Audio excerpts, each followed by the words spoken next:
Olá, está escrito em 1 Pedro capítulo 4, versículo 6, parte A, que diz: porque por isto foi pregado o Evangelho também aos mortos. Hoje nós temos muitas incertezas e muitas opiniões acerca daqueles que morreram, daqueles que dormem. Determinadas religiões definem que após a morte tudo cai no esquecimento, já não há memória mais de nada. Outros dizem que após a morte há uma viagem, há uma espécie de penitência. A pessoa tem que descer a um lugar e ficar ali, vamos dizer assim, passando por uma purificação até chegar a um espírito, a um nível mais elevado.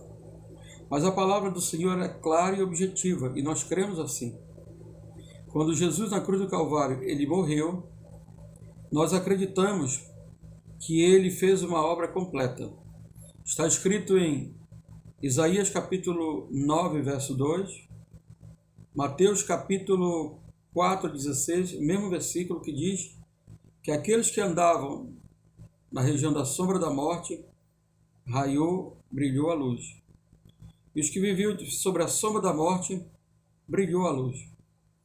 No livro de Efésios, capítulo 4, verso 8 e 9, mostra também o Senhor mudando, fazendo uma transformação, indo a um lugar, retirando os cativos e o cativeiro e transportando para, nós acreditamos na nossa fé, na nossa doutrina, para o lugar elevado chamado Paraíso de Deus.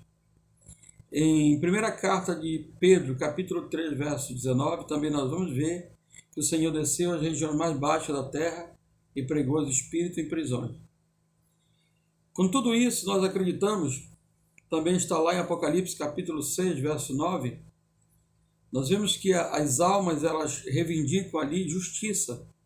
Elas perguntam: até quando, ó justo, santo e verdadeiro, tu não julga e tu não vinga o nosso sangue? Ali está uma visão dos mártires. Então nós temos que verificar até onde há uma consciência na morte, até onde há um entendimento. Porque se nós acreditarmos que depois da morte não tem mais nada, todas as informações que nós temos aprendido através da palavra, nós vamos entrar numa contradição enorme. Mas esses versículos a qual eu acabei de citar, eles são praticamente bem relacionados. Tem uma harmonia entre eles. Estão falando do mesmo fundamento, da mesma natureza, mesmo objetivo.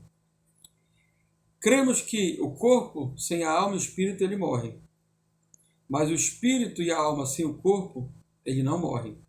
O corpo, como prega o pastor Napoleão Falcão, ele é como se fosse uma vestimenta da alma e do espírito, uma bainha da alma. O corpo, quando há a morte física decretada, ele vai voltar realmente à natureza do pó. Mas a alma e o espírito, se tal pessoa entregou a vida para Jesus, será guardado ali no paraíso de Deus, a qual o apóstolo Paulo, em 2 Coríntios capítulo 12, ele teve essa visão.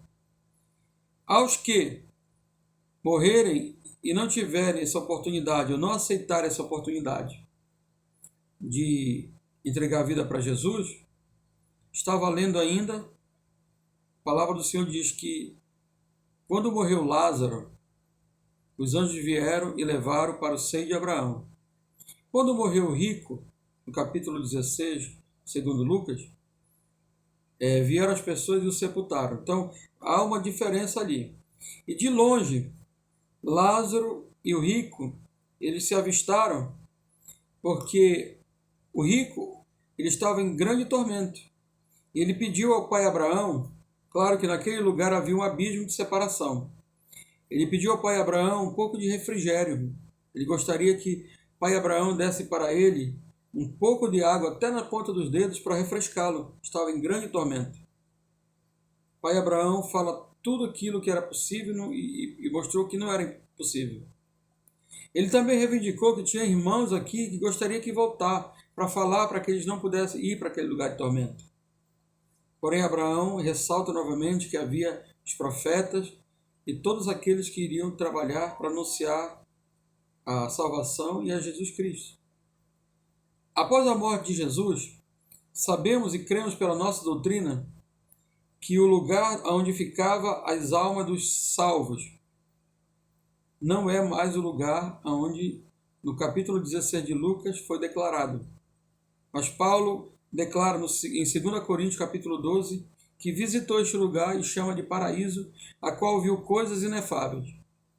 Então nós encontramos aqui as condições para definir para onde vai a alma do salvo e para onde vai a alma daquele que não é salvo. Mas o que eu quero declarar aqui, que até a palavra do Senhor está dizendo que o Evangelho foi pregado aos mortos. Jesus se preocupou até com os mortos, meus irmãos, porque naquele grande dia, diante do trono branco, não poderá ninguém reivindicar, se desculpar e dizer que não ouviu falar da salvação, que não ouviu falar de Jesus.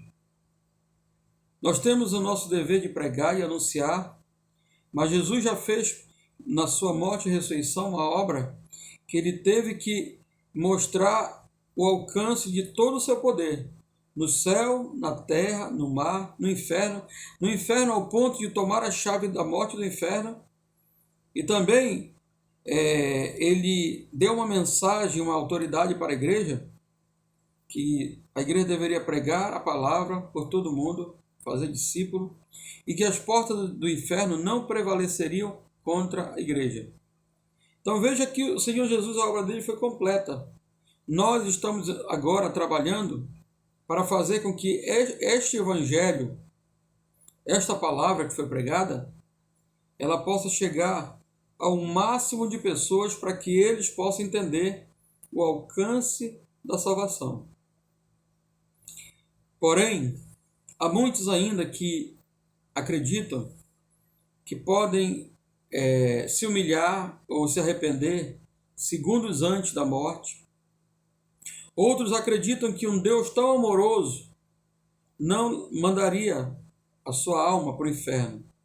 Eu ouvi até de uma determinada religião dizendo que se uma pessoa que vive 70 anos, ela vivesse desde o seu primeiro dia de vida até o último, 70 anos, cometendo erro, Deus julgaria essa pessoa e lançaria por toda a eternidade, por causa de 70 anos que essa pessoa errou.